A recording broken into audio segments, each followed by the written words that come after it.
Bonjour à tous, j'espère que vous allez bien. On se retrouve pour une analyse et une prévision météorologique pour ces prochains jours, pour parler de la situation qui attend notre pays. L'arrivée de l'automne de l'agitation est là, c'est maintenant, c'est pour aujourd'hui et pour au moins 5, 6, voire 7 jours. Après, on parlera des tendances lointaines, mais pour l'instant, on va parler des 5 prochains jours et même surtout de la situation de cet après-midi, ce soir et de demain, notamment pour la Côte d'Azur, une situation assez dramatique qui mérite d'être pointée du doigt, si je puis dire.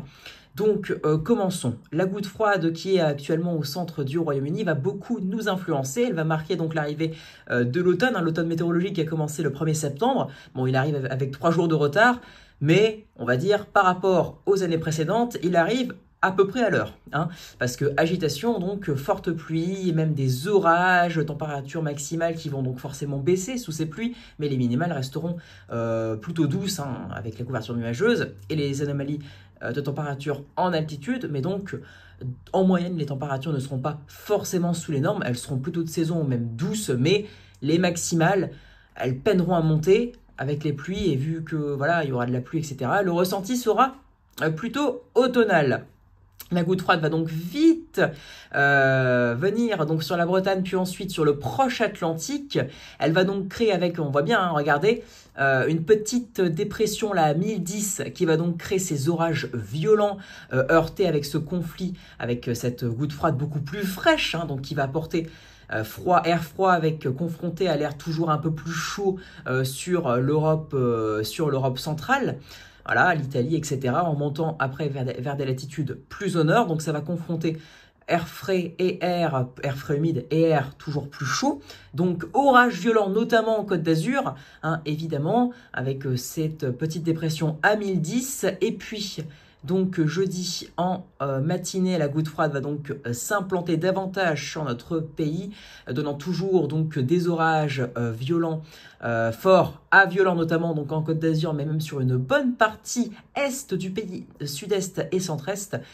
Puis ensuite, pour remonter, au fur et à mesure que la goutte froide ira davantage vers le sud, sur le proche Atlantique, tout en restant donc sur le proche Atlantique, une petite salve, enfin une petite, voire grosse salve pluvio-orageuse aura lieu donc entre l'est et en remontant entre le nord-est, les Ardennes, même l'Île-de-France carrément, et notamment les Hauts-de-France. Donc une salve orageuse, enfin des salves pluvio-orageuses qui toucheront une bonne partie est et nord, nord et nord-centre plutôt, du pays. Ensuite donc la goutte froide, qu'est-ce qu'elle va faire? Eh ben elle va rester, donc elle véhiculera donc, parce qu'une goutte froide ça tourne dans le sens inverse des aiguilles d'une montre, donc forcément ça véhicule un air toujours plus doux, voilà, dans des anomalies, on va les voir, mais qui sont un peu au-dessus des normes, mais avec les précipitations associées notamment en journée, vu que ça restera pluvieux, orageux, je répète,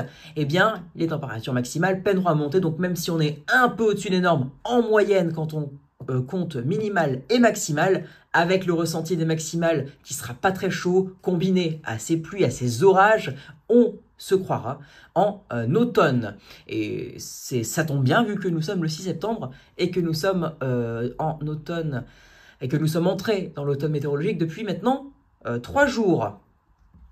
Voilà. Ensuite, donc la goutte froide va rester toujours une salve, des salves pluvio-orageuses qui auront lieu vendredi et dimanche, enfin samedi après-midi, pardon. Regardez, elle va donc s'approcher encore et de nouveau rentrer sur la Bretagne et sur une petite partie du centre-ouest du pays. Et avec cette toute petite dépression à 1010, de nouveau une salve pluvio et même pluvio-orageuse notamment. Donc ce sera davantage orageux que l'inverse. Et bien forcément, ça va créer de nouveau une dégradation assez forte et en tout cas virulente. Alors pas forcément les orages en tant que tels qui seront violents. Les orages seront modérés à forts.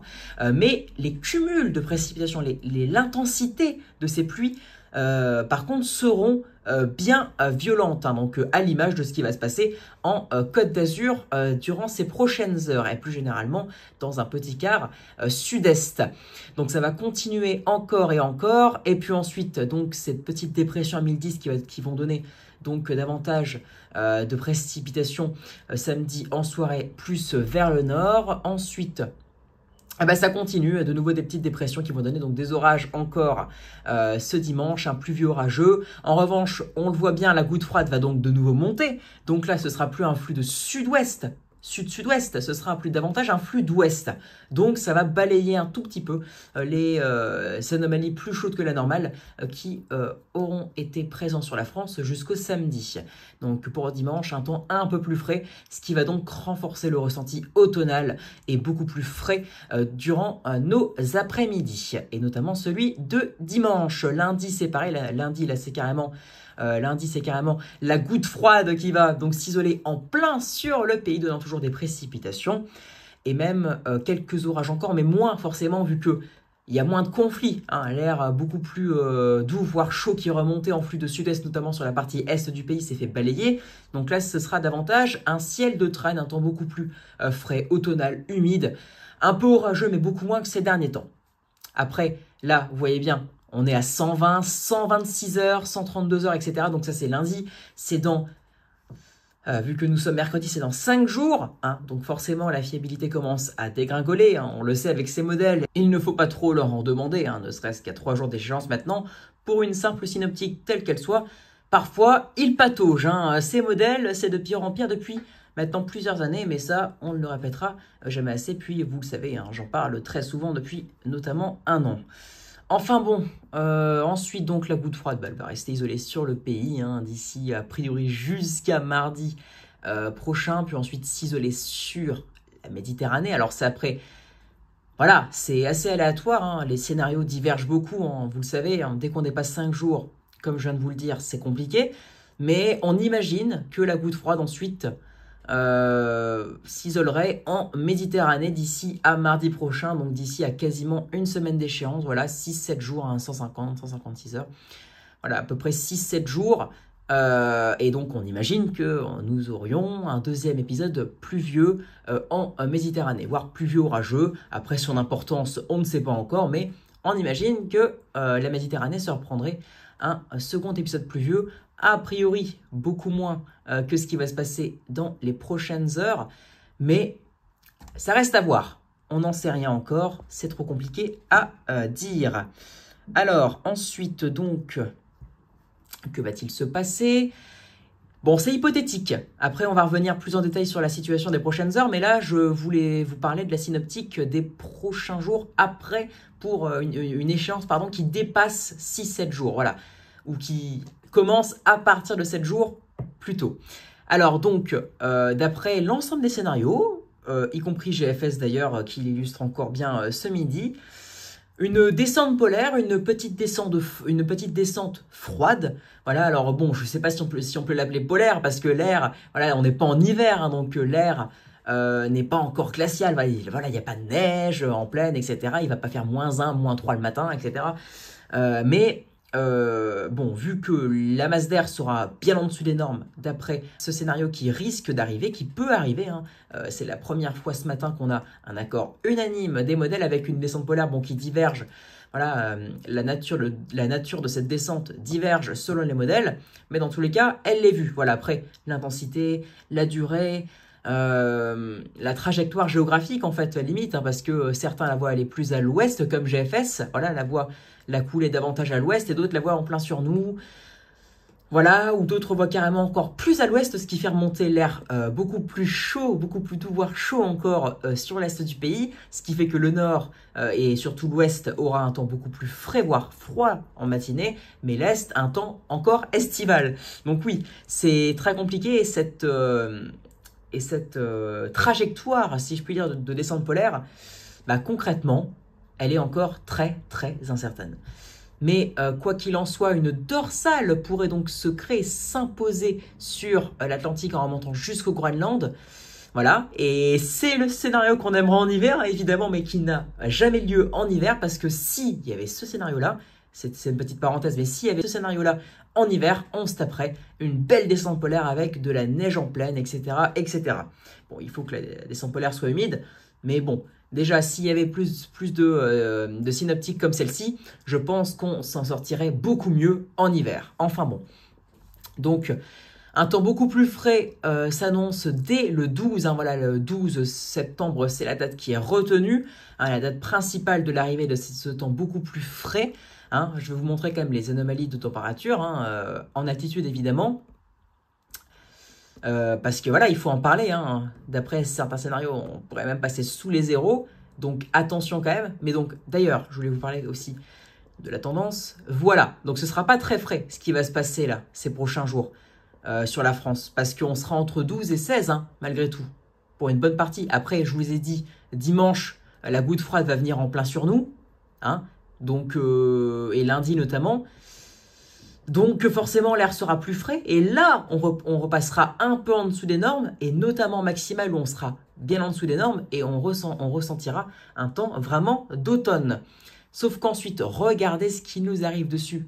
D'ailleurs, le vortex polaire, ça y est, il se met en place. Là, on commence à sentir hein, les géopotentiels beaucoup plus bleus, violets, et les températures en altitude là-haut qui commencent à être bien bleu, voire bleu foncé. Hein.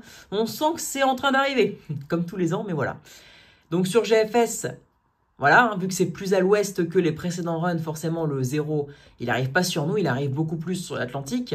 Mais voilà, donc l'arrivée de la fraîcheur et de l'automne, hein, d'un temps beaucoup plus frais, voire très frais le matin, et toujours humide d'ailleurs, hein, parce que d'après GFS, on aurait des talwegs, des gouttes froides qui viendraient s'isoler, d'ailleurs proche de la Méditerranée encore une fois, donc ce qui pourrait causer de graves problèmes en termes d'intensité de pluie et de cumul de pluie.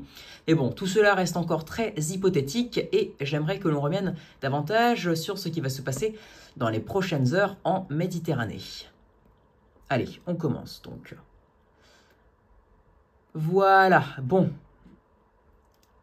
Donc des orages qui se développent partout sur le quart sud-est, mais surtout les intensités, voilà, d'ici à 2 h du matin. Voilà, regardez, jeudi à 2 h, Bouches-du-Rhône, etc., etc. Donc ça risque de vraiment bien claquer. Et donc ensuite, voilà, salve orageuse, nouvelle save, etc. Un ciel de traîne, beaucoup plus frais. Mais donc, on va aller à l'essentiel. Les cumuls de précipitations attendus. Alors, tenez-vous prêts, hein, parce que là, c'est c'est vraiment dingue. Hein. Alors, pour que vous voyez à peu près tout. Voilà ce qui est attendu. Bon, déjà le sud-est, bon, on voit bien que c'est compliqué.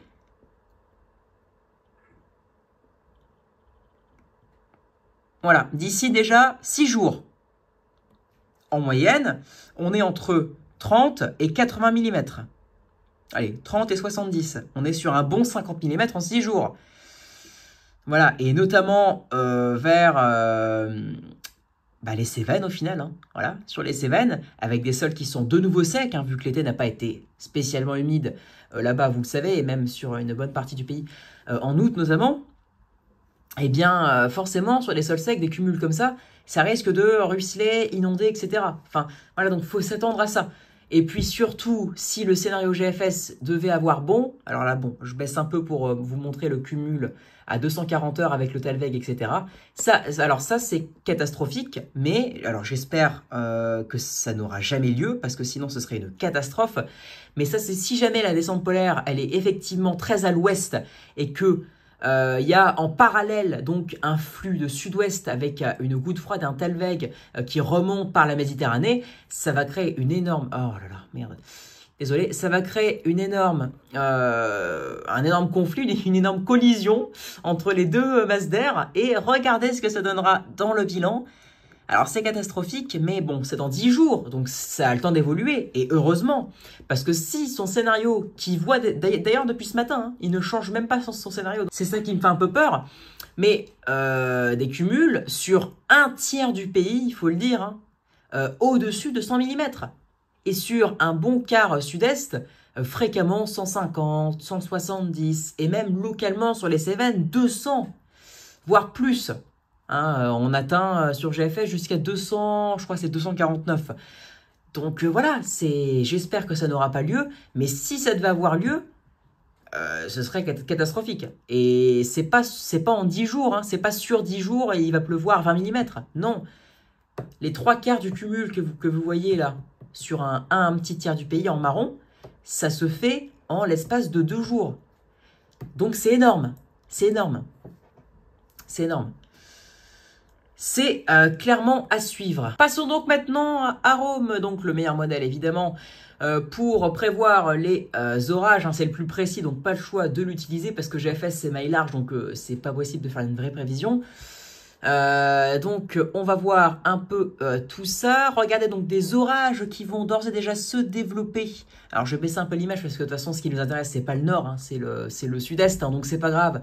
Si on voit pas les horaires, moi je vais vous les dire.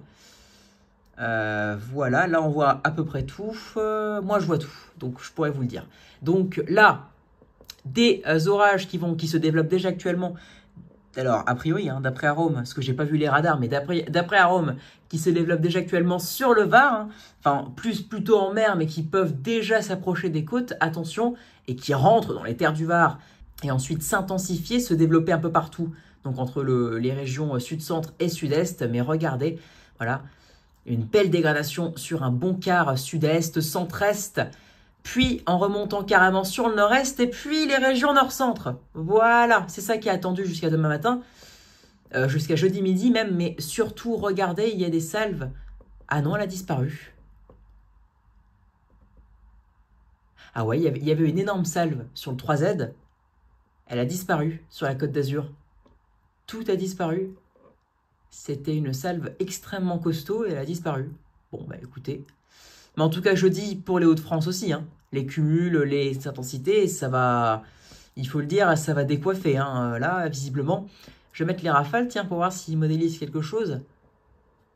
Même si parfois ils ne voient pas trop les rafales, mais on sait jamais. Ouais, non, pas grand-chose. Ok, pas beaucoup de rafales.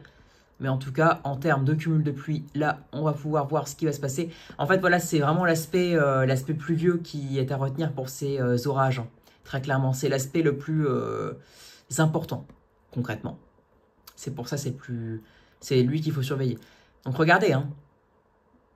Voilà, en l'espace d'un jour, hein, regardez tous ces cumuls entre, sur une bonne partie, sud-est, centre-est et nord-centre. Voilà, entre les Cévennes, la PACA, les Cévennes, la Bourgogne,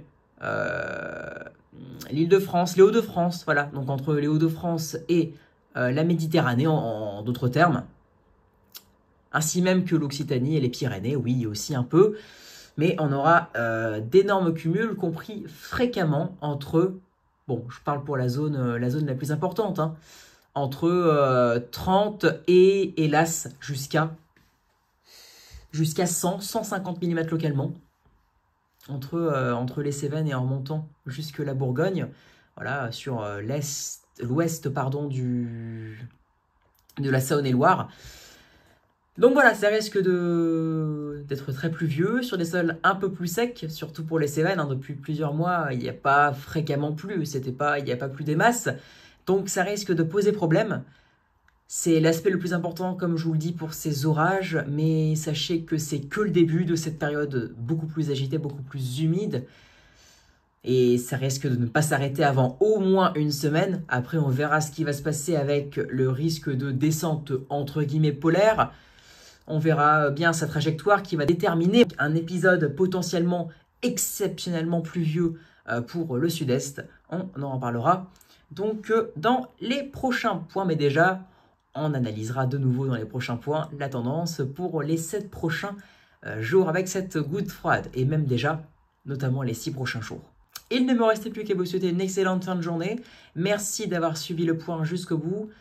Et quant à moi, je vous dis à très bientôt. Merci pour votre écoute et soyez très prudents dans un grand quart sud-est, puis jeudi dans la nuit centre-est, puis jeudi en matinée, puis fin de matinée, Île-de-France et Hauts-de-France. Voilà. Allez, ciao, merci.